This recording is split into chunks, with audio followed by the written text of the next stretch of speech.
To edit a slow motion video on Samsung Galaxy A36 5G, we need to go to the gallery and we want to open the slow motion video. Now press this pen icon at the bottom of the screen.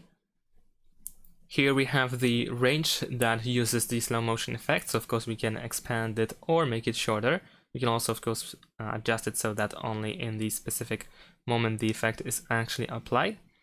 So let's say I'm gonna start from over here. So this place over here, something like this. And in addition to that, I believe we should also be able to change the speed. Yeah, so if you tap on this section, then you have the speed that we can switch to 1/8, 1/4, or half of it. And I think that's pretty much it in terms of just editing the speed of the slow motion video. And once you are done with editing, you can press this save button in the top right corner, or you can tap on these three dots and save copy in order to keep the original photo or video actually as well.